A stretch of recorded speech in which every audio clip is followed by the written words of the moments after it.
Happy New Year.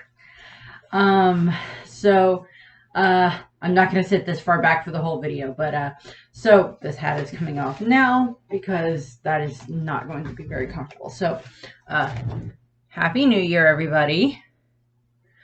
You go, Rainy. Who has hat? He sniffs. What are you doing, Mommy? This one we have my last Uta video about her music videos that I was going to do. This one is going to be going over the world's continuation and where the wind blows.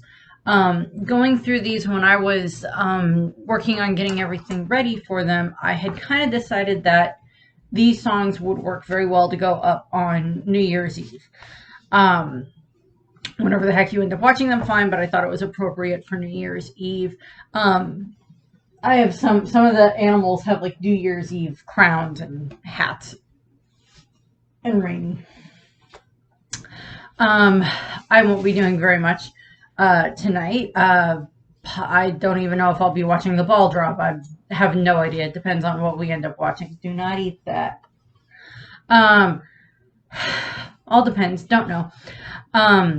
But yeah, so I figured New Year's Eve when it was an appropriate time for these two songs for me to talk about them. These two songs are the last two songs that are in One Piece Film Red. I also have a Shanks, Uta, and Luffy shirt that I finally got that I ordered. And finally arrived, and I thought, this is appropriate to wear for the last one since I'm going to talk about these three characters a fair amount in this video. Not that I didn't talk about, them a fair amount in the other videos as well, but a fair amount in this one. And also coming out of Top Musica and the fact that, the last one that I talked about was Top Musica, and that one is a lot darker than any of the other videos. These two videos, these last two, and the songs I see as being much more hopeful, and that's why I decided to tie them to the new year. And the dog's licking his foot. It was actually pretty good on Christmas when we had people over. Yes, you were. You were pretty good. I got lots of pets and food. Yep, you did. These are actually going to come off now, too, because they are actually kind of annoying. There we go. Going into this, yes, I wanted to tie these two songs to New Year's Eve and such. New Year's Eve going into New Year's Day. Just kind of because listening through the songs again and kind of looking at the lyrics and stuff, I kind of was like, these songs are kind of about like a new beginning, bringing hope, something like that. And I kind of thought that that would apply very well to the new year. In regards to, the last several years that we've been through haven't exactly been the greatest. But hopefully, we'll see what happens in 2023 and everything. We'll see how all that goes. Hopefully we're all pretty hopeful for, the new year. I don't particularly have any New Year's resolutions. I don't ever usually do New Year's resolutions. It's just not anything I've ever been all that interested in. Going into this, starting with the world's continuation, which is, of course, sung by Otto as Uta, and it was written with Yauta Orisaka. Again, I apologize. Probably butchered these. I'm sorry. In regards to this is one of the ones that did have one of the kind of, Uta's journey, cover pages, things that Oda was doing for these that were tied into the manga.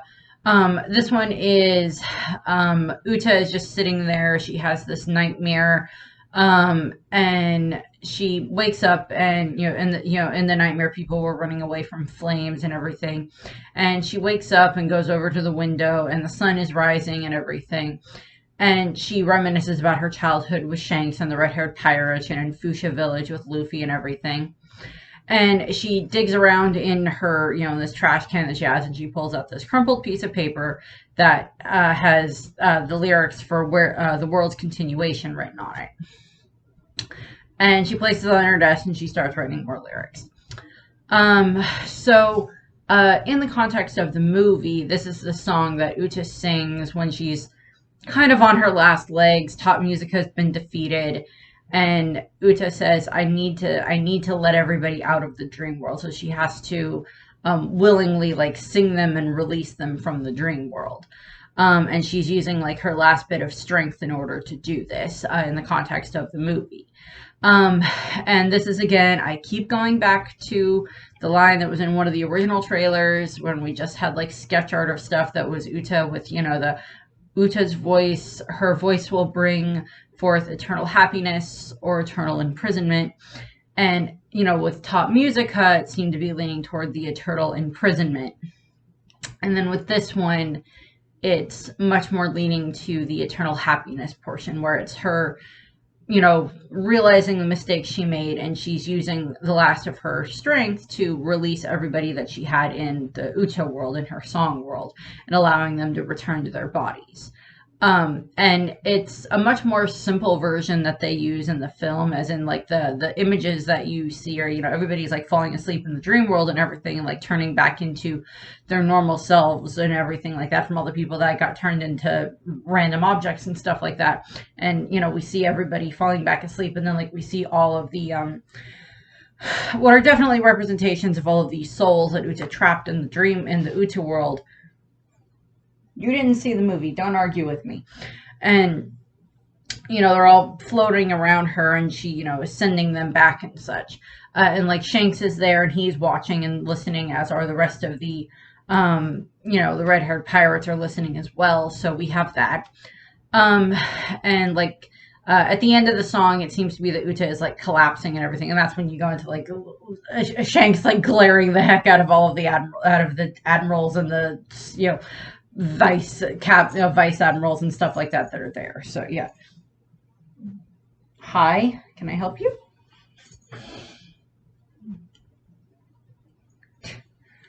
What you doing? He's like, I step around the silly hat. And now I leave. Okay, dog, you do that. There you go. Okay. But going into the lyrics and into the music video for what we see here. So the music video and the lyrics just start with, I recall that day we played together by the sea, just you and me, still that scent of ocean seems to fade each day, it slips away. So I kind of look at this as obviously like okay, in the context of the music video, it's not necessarily very obvious, but clearly in the context of what Uta is feeling when she writes this, she's clearly thinking about Luffy. Clearly. Because this ties into the 2 episodes where we see the 2 of them as kids running around Fuchsia Village and everything, and just having fun and like having their competitions with each other. We see that there. It also applies to just, times that she spent, having fun with Shanks and the rest of the red-haired crew. And how it's, these memories are slowly fading. It's this memory of like this lost friend, and your good memories of them are slowly fading away because it's been so long since you've seen them. And then then it's, so I sing an old familiar song. I hope you know the one. I will sing to call you back to me. In this one, I look at the old familiar song. I look at as Where the Wind Blows, which is the next song that I'll be talking about, because in the context of the show, in the anime, in the flashbacks, Uta sings Where the Wind Blows in Purdy's bar in front of Luffy and Makino and the red-haired pirates and such. She sings it there. And I think when we get like the flashback in the movie of them as kids, that's the song she sings, is Where the Wind Blows. And that's implied that, I don't know if it's implied that that's a song that Uta herself wrote as a kid, or if it's just like a song that was like passed down like Pink Sake, like she learned the song from Shanks or something like that. I don't quite know the context of that. But also there's, in this content in the music video, this is where we see that she found the SSG snail, and then she's singing and using the snail to broadcast it to try to make Shanks remember her, to let Shanks know that she is still there. And, you know, within the context of the show, in the movie, at some point in time, she does find out that what happened was not what she thought. Shanks did not abandon her. He, you know, left her there more for her protection and such. But she still wants to see her father again and everything. He wants him to come back for her. Going into more, there's, I need you to hear it. I need you to believe in. Something out there beyond the sea, open sea, out in the starlight. This I just kind of look at as clearly, you know, just wanting to see Shanks and the crew again and her family and Luffy and everything. Just wanting to see them again. And it goes into, you know, I need you to hear it, need you to believe it. There's a wind stirring my wings that is always beckoning, calling me above into this open sky. Again, there's, you know, the wings is, throughout the course of the movie, Uta's wings seem to be a very important show of her mental state. In one of the first songs, she has like the wings as just like part of her costume, even though she's singing in the Uta world. And then throughout the course of the movie, they get somewhat bigger. And then, of course, going into Top Musica and during Top Musica, they get very big and black. And that goes into that concept of like, these are just showing where her mental state is. And then by the end of it, I believe they have gone back to like, they just kind of disappear. Now, I'm not saying that just because she has the wings out at one point in time does not mean that that indicates that her mental state is at a bad spot. It's just depending on, you know, once they turn black, that very much shows that she is very much in like this very deep, dark state of mind. And then again, you know, just calling me above into the open sky, you know, possibly just a reference to, you know, to where the wind blows again. I recall a smile unshakable and self-assured. Invincible. So for that one, it is her thinking of Luffy when they were kids, that Luffy just smiled so much and everything. And just how happy Luffy was and how, you know, them promising to build a new era and everything. And then it also, the images that we see in the music video are the first part of the music video is just like Uta singing and it, you know, being played around and everything like that. And we see a giant crab with her and everything. But then this part of the music video shows a little girl, a child, in like a cage, in like a cell. And she seems to be trapped and she's, you know, wearing rags and everything. And this kind of, for me, invoked images of both Nami and Sanji when they were children. Nami, of course, because she was trapped in Arlong Tower, you know, in Arlong Park and such, with Arlong for a long time, you know, drawing maps for him, and he would only let her out at various points so she could go and do her, you know, treasure hunting expeditions and stuff. And by technicality, it's also like, well, she's going to go out and probably do some cartography out there so she can get maps that way and stuff too. So there's that. So we have that, but then also Sanji as well. Because, of course, when he was a kid, you know, in the German kingdom, after he was deemed a failure by his father, he's, of course, thrown into the jail cell with the Iron Mask. And we see that there with him during the flashbacks in Totland and such. So there's that. I was trying to think, yeah, I'm sure you can come up with some other representation there. I mean, like, Robin was trapped within this cage of, like, she couldn't, you know, she had to keep running and everything like that. There's that. I'll be coming up. I'll be referencing another Robin thing in a minute. I was trying to think if there was any other references to like any of the other Straw Hats, like as children being in a, you know, being trapped. If I'm missing something, I'm sorry. Zoro, no. Luffy, no. Usopp, like, I don't know. Not really. Chopper somewhat trapped because of his own images of the way that he sees himself, as like he just saw himself as a monster because that's how everybody else saw him. And yeah, Hiralek didn't see him as a monster and Kureha didn't see him as a monster, and it took until he was around the Straw Hats enough for him to realize that no, you're not a monster, or just because you can turn into this monster does not make you a monster. So there's that. And And then, of course, just this, an invincible smile, unshakable, invincible. That I'm assuming is just like a callback to her song, I'm Invincible. And then, now it hides behind the breaking waves upon the shore, yet I see more. In this one, we get an image in the music video. There's this image of the child just watching child and their mother holding hands. And I just call back to this, in Robin's flashback, there's the imagery of Robin looking at, a kid on the island with their parents and being happy and holding hands, and Robin just wanting to hold Olvia's hand, just wanting to hold her mother's hand again. So there was that. That image, when I'm going through, I've watched these music videos multiple times. Sometimes I'll sit and watch them before I work and such. So I see these images and I just kind of think of this stuff as I'm going through and doing that. I know every word and every note. I'd never forget it because I know it came from you. I just look at this as like all the songs that the red-haired pirate sang to her when she was a child, and then eventually she learned them and she started to sing them back to them.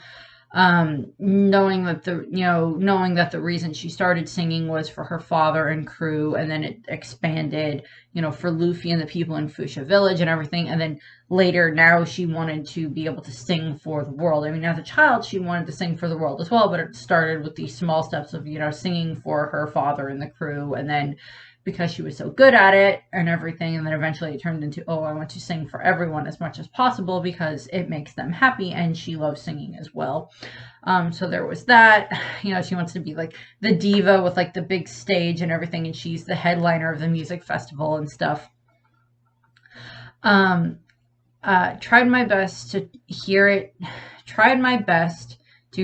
trying to believe in. You and me having one final goodbye. I'll see you waving. So she wants to please her father, obviously. She wanted to please Shanks, so that way. We even see that in the episodes of the anime where we see Uta as a child. She wants to try to impress her father, impress Shanks and stuff like that. We see that in like the first episode where it's little Uta and Luffy, where she's she like takes a bunch of the treasure and like dresses up like a princess, and she's ready to sing for the crew, and like they're all ready to hear her sing, but Shanks isn't paying attention, and that just kind of makes her sad, and she's like, okay, never mind. And she wants Shanks' attention and Shanks' approval. And then of course also just like all the competitions with Luffy and everything like that are like to prove to her to prove to Shanks that she's tough and strong and everything. She wants to just have this chance to actually have a goodbye with her dad, because she didn't get that when he left her on, Elysia and such. So there's that. Don't really have too much else in that regard for that section, but yeah, that. Trying to believe it, trying to see it. We see in the music video there's the darkness closing in on the little girl, on the child. And then it gets pushed back by this light that shows up, and it's I look at this as Uta falling into the top musica, into that darkness, that void that it puts her in, that very depressed state that it puts her in while it slowly drains away her power. And then that's she's saved, of course, by Luffy and Shanks and company all working together to save her. So we see that your song is now my song. Though your words I'll carry on. I do definitely see this in the context of the movie of hinting at Uta's death. And yeah, that's not fun. But yeah, hinting at Uta's death in the movie, because at the end of the movie, it does somewhat imply, of course, that Uta is dead, but it's kind of like, she may be, she may not be, we don't know, it's not 100% confirmed, and even if she died within the context of the movie, that doesn't mean that within canon she is dead, so there's a difference there, but I don't think that would be the case. It's her song is carried on by her fans. We see them in the end credits. We see that there's her fans are still listening to the tone dials, and it's all around the world. All these different countries and islands and places that the Straw Hats have been to are still listening to Uta's songs and stuff like that as it's played on the tone dials again and again and again. Even the ones that were at the concert and, you know, were there and experienced what she did, they still continue to listen to her songs, because they saw kind of what she went through, and then, like, she did somewhat apologize at the fact that she freed them and everything. And you know, and one day we'll fly, you and I, in the open sky. And you know, in the context of the music video, it's the little girl is now united with Uta, and they're like singing together and stuff. And just, again, flying in the sky with everybody. Yeah, there's lots of images of like people flying in one piece, of course. I need you to hear it, need you to believe in, you know, we see Uta's hands clasping these hands that have bandages on them showing healing. And I kind of look at that as, you know, Uta trying to do her part as much as she can to help with healing the world and stuff like that. Because in the context of the movie, that is what she was trying to do. She was trying to heal the world as much as she could with her songs. She wanted to take people away from the suffering and put them into the Uta world so they could be happy again. Good sentiment, wrong execution. So, good sentiment, wrong execution in that regard.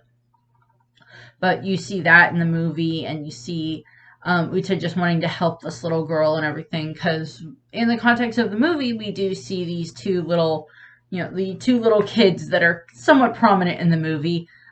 Prominent, I say, they're two fans that are in the audience. They don't really do too much in the movie, but they're there. They're just audience members, and both of them are clearly very poor and stuff like that. But even at the end of the movie, we still see them listening to Uta's songs on the tone dials, even though they experienced her putting them into the dream world.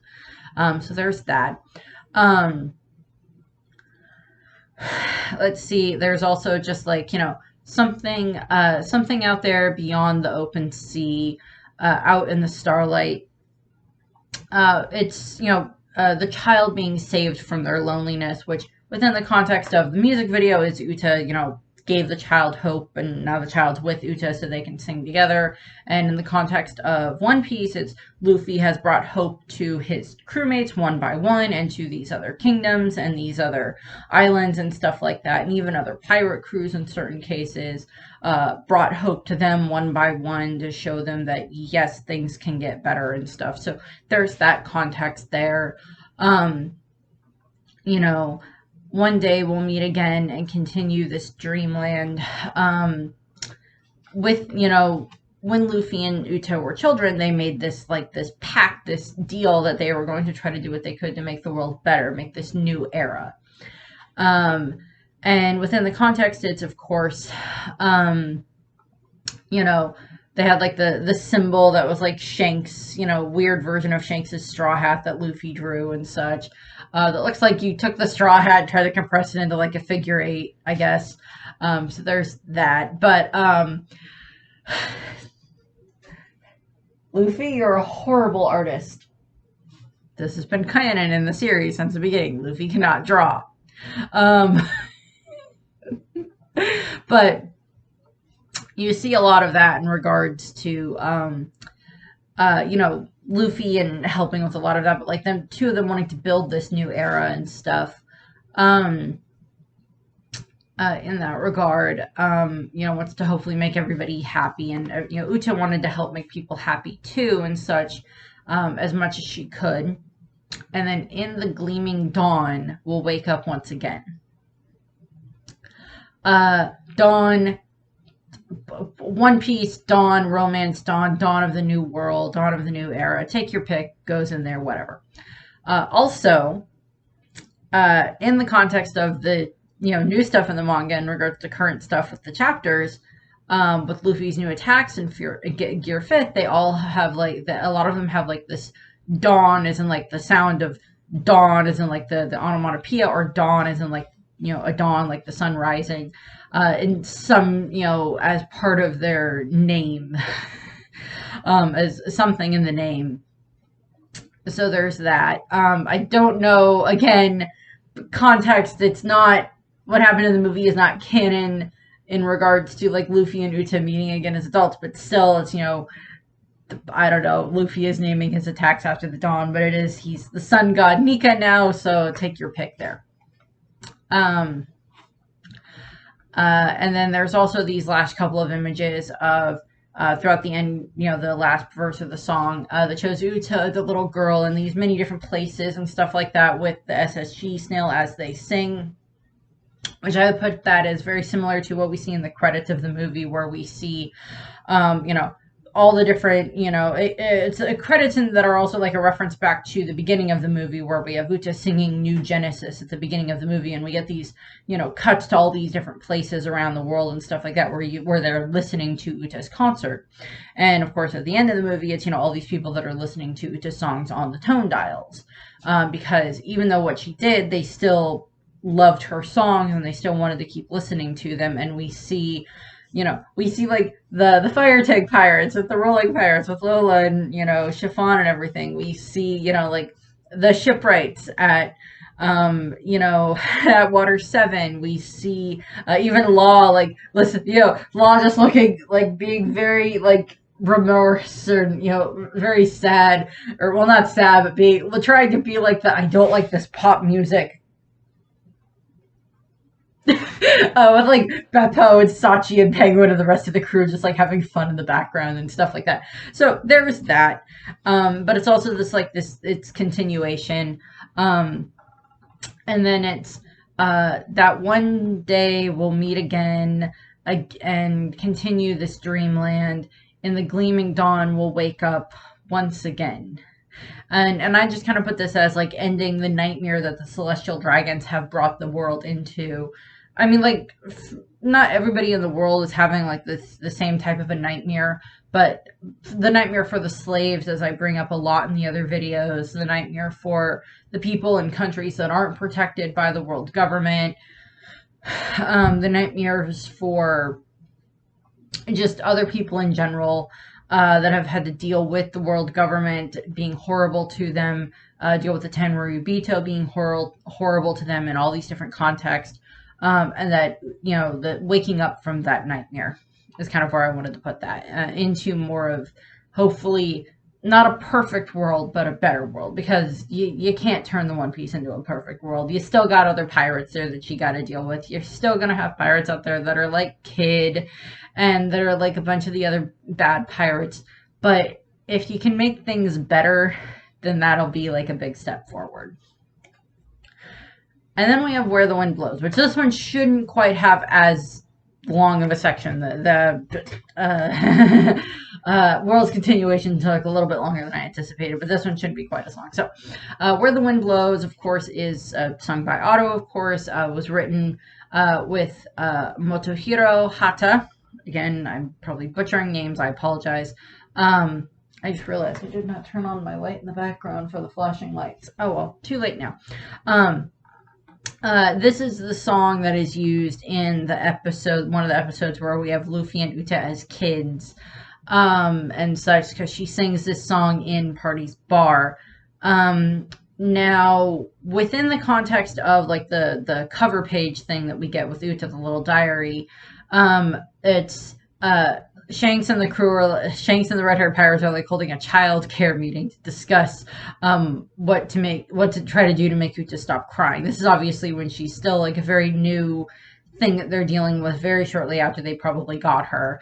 And at one point they end up like seeing this mother singing to their baby, and the baby's asleep in her arms, and the red-haired pirates are like, "Oh, that'll work. We'll sing, and that'll help Uta." Which at the beginning of the movie, or not at the beginning of the movie, in the flashback that we get with Shanks when he's going in for his final attack, we see him having a flashback to when they found Uta, and he sings to calm her down. So why they weren't doing that already, I don't know. And in the present, Uta is Uta is sitting at her desk with her eyes closed and holding a quill with the musical notation of Where the Wind Blows in front of her. So, again, I don't know if we get the context of whether or not Uta wrote this song when she was a kid. Because if you go by what we saw, like in the 2 episodes, she already had this song when she was a kid, and she sang it at the bar. And if she sang it when she was a kid, as like she wrote it as a kid, then that would be fine. I have no problem with that in the context. Or if it was if it was like a song that she learned from Shanks and the crew, and like she sings that. Again, that context is fine as well. I have no problem with that. But it's just not 100% explained, because it's not like with all the other songs except for Top Musica, where it is clearly stated that Uta is the one that wrote it. With Top Musica, it's like the music she found, and that Summit the Demon that has been around for a very long time. With the other songs, we see her writing it, or it's a song that is clearly indicated that she's the one that wrote it. Where the Wind Blows is the other difficult one there, where it's not specifically stated.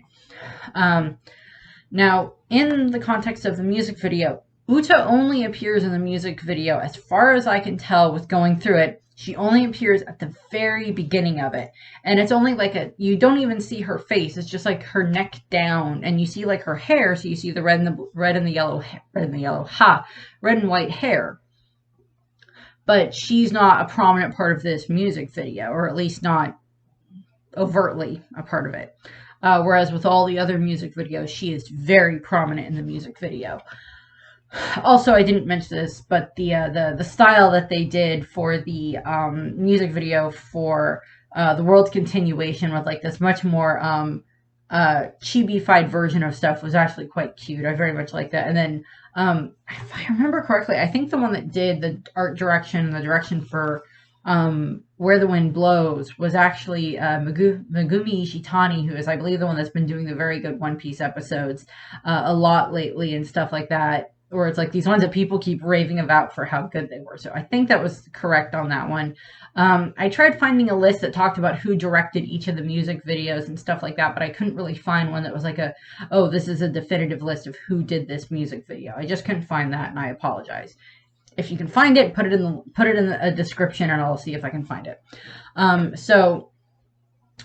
Within the context of the music video, where did it come from? Where could this wind be taking us? I look up to the sky, hoping for answers, but there is no reply.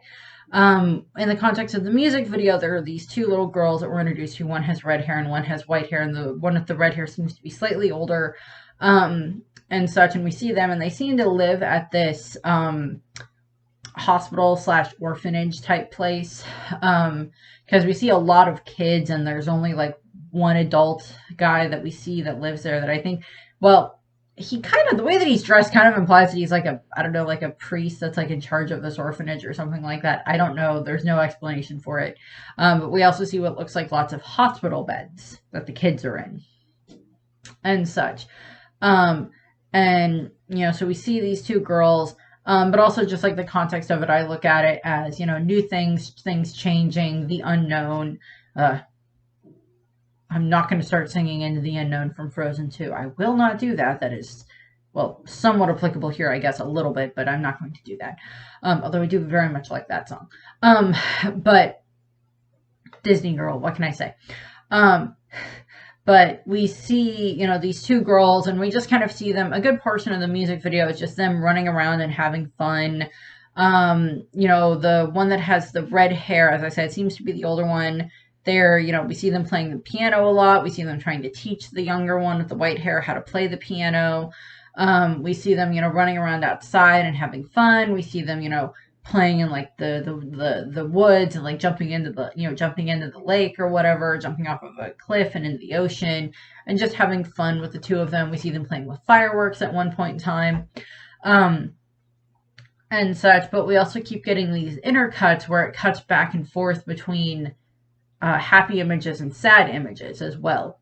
And throughout this, throughout it, we're getting the lyrics, of course, of where will it end up? This song that I've been a vessel for. I look within, knowing I'll find the answer even on my own. The song is a message. Most songs are a message one way or the other, whether or not they're just a funny message or a happy message or a sad message or whatever variation. An angry message is kind of where Top Musica came from in that regard, but that type of a thing. The two girls, I know a lot of people equated them to like the two sides of Uta, which I've referenced before, that there does seem to be two sides of Uta that we do see throughout the course of the movie. Not as in like multiple personality disorder version of Uta, but that, you know, there's this happy side that she shows to her fans, and then there's this other side that is just like, I just want to see my dad again. You know, and within the context of the thing, in the music video, we see like, it seems to be like the one that, you know, the red-haired one seems to be the one leading the white one around a lot more, than like she's like the leader of the group, or the leader of the two of them. Admittedly, she's older, so that makes sense. You know, I've got to keep on dreaming, no surrendering, going on, hoist the sail inside my open heart, and let me heed this call of the sea. I've got to keep on singing. Uta just, you know, singing is what she loves to do, and that's why she continues to keep on singing and everything, and that's why she continues to, you know, make the tone dials and everything like that, so that way people can hear her sing and, you know, broadcast on the SSG snail. Again, context of whether or not the snail would actually exist at that point, and whether or not Uta would actually be able to operate it is left up for debate. But that's not what the focus is. But just, you know, keep the song continuing and everything, you know, into the world's continuation type of a thing. It's like, it's something I didn't mention in the world's continuation section, but like, regardless of whether or not Uta is still there, regardless of whether or not the Straw Hats are still there, Shanks, any of the other good characters that we've come to love, or even some of the other bad characters that, you know, we still love to hate, or things like that, the world will continue to spin on whether or not these characters are still there. You know, the world kept moving for Luffy, even though he thought Sabo was dead, even though Ace died, even though, you know, he was separated from his crew. The world kept turning, and the world continues on. And that's kind of like that message, and that's why I wanted to kind of put a lot of these in here on New Year's Eve for when this goes up, that, you know, yes, there's bad things that have happened in the last year. There's probably going to be bad things that happen next year, which is sad, but that is the reality of the world that we live in, and that is kind of the context of what happens within this music video.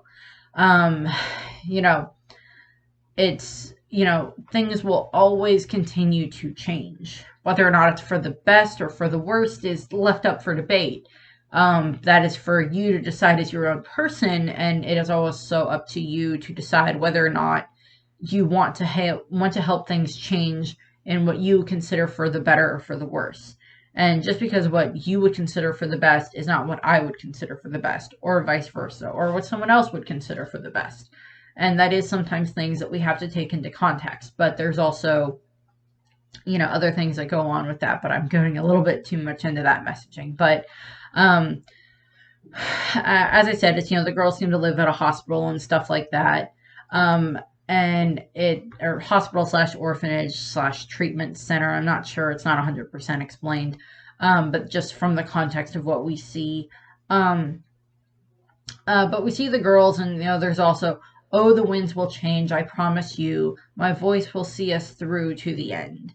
Which, again, in the context of the movie, since it appears like Uta does die at the end of the movie and stuff like that, you know, this, you know, the voice will carry you through, is, you know, that's where it's, you know, goes into, you know, Where the Wind Blows is being sung over the credits, because in the context of the film, it implies that Uta's dead, but that her fans are continue to listen to her music.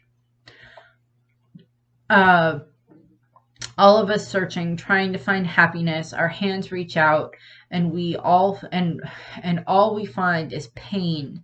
Still, we must try again. I look at this as, you know, in the context of the movie, it's Uta wanting to give people the happiness that they, you know, that she thought they wanted because of everything that they said with her songs when they would send her, like, you know, the fan videos and stuff like that.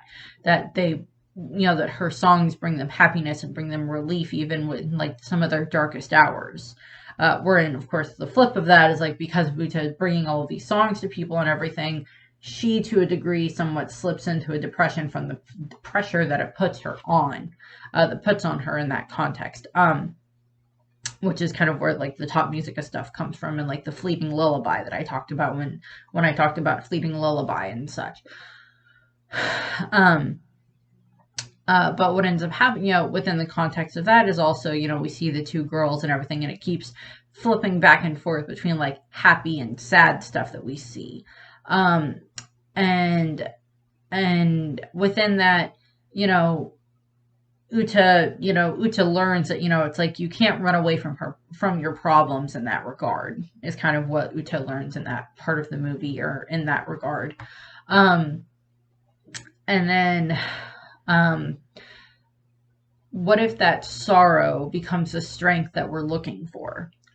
Which is where, to a degree, the Revolutionary Army comes into play, and the fact that, like, the Revolutionary Army has taken all of these different people that, to a degree, have been broken by the world, or they're an inspiration to these people that have been broken by the world government, by the Tenryubito, by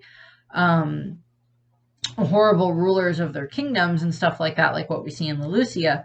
You don't talk about Lelucia, but Lelucia, that, within that context, that these places, they're trying to, from strength from the pain and fix what's broken, helping the people rise up to try to fix what is broken.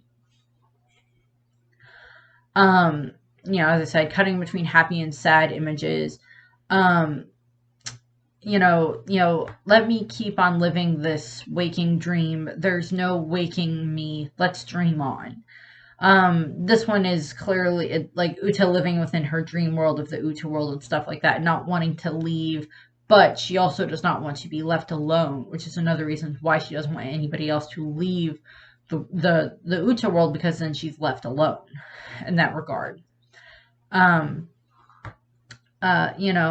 always be here singing until you feel it. Just hold on. Again, always be here singing even after, because in the context of our own world, I know within this last year we lost several musicians and actors and stuff like that, that these people that have created art in our world, that art will continue to be here long after they are gone. Songs that were written, okay, so let's look at, for a New Year's context, there's Auld Lang Syne. That song is sung every year at New Year's Eve at this point in time. Even around New Year's Eve, it's the song that they use to finish up, It's a Wonderful Life, which I watched with my family on Christmas. We get all of that. And that song is, for old acquaintance to be forgotten the days of Auld Lang Syne. We'll take a cup of kindness yet. So it's this context of like the song that it was passed down, because that is actually quite a very old song. I don't remember the exact context of it, but it's a very old song. Also going into like the Christmas season that, is technically still going on because of Epiphany. And the 12 days of Christmas and whatnot. There's also the context of, all of these different hymns and Christmas carols and things like that have been passed down, that these songs and these stories, and insert whatever into also, the Festival of Lights and everything like that with Hanukkah and Kwanzaa and all this other stuff. There are these things and traditions and songs and stories and stuff like that have been passed down that will continue to be passed down. We still play like the classic versions of Christmas songs on the radio. We still play White Christmas by Bing Crosby. We still play Rudolph the Red-Nosed Reindeer by Burl Ives. And all these other songs and these other, pretty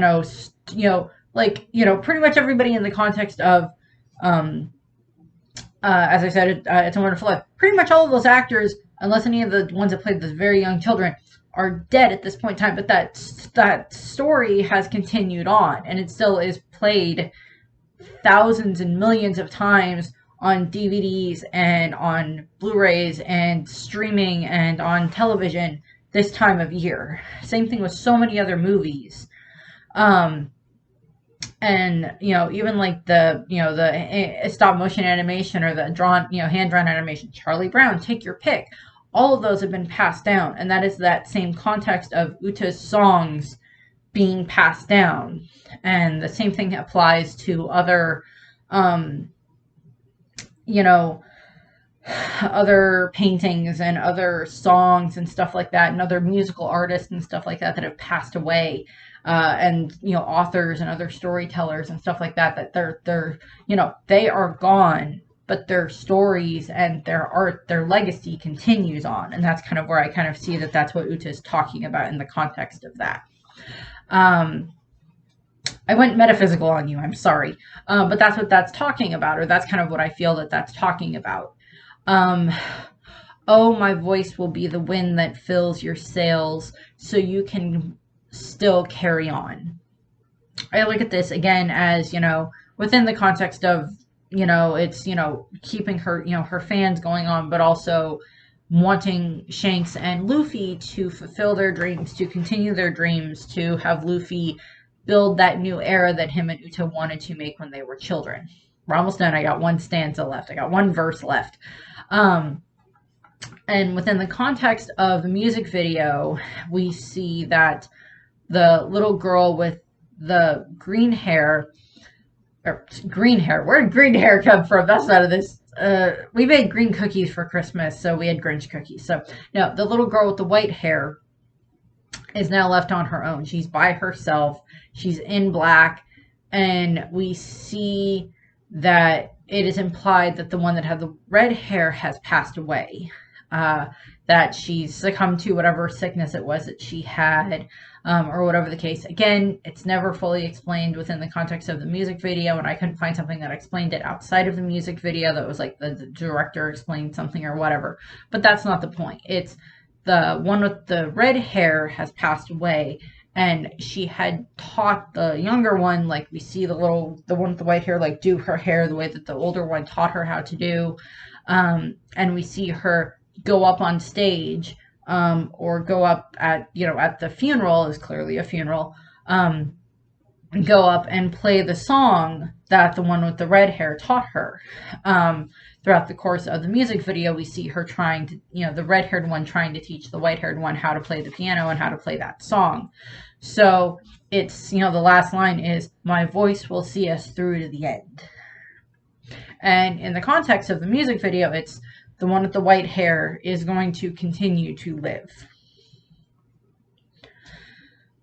Will continue to keep going.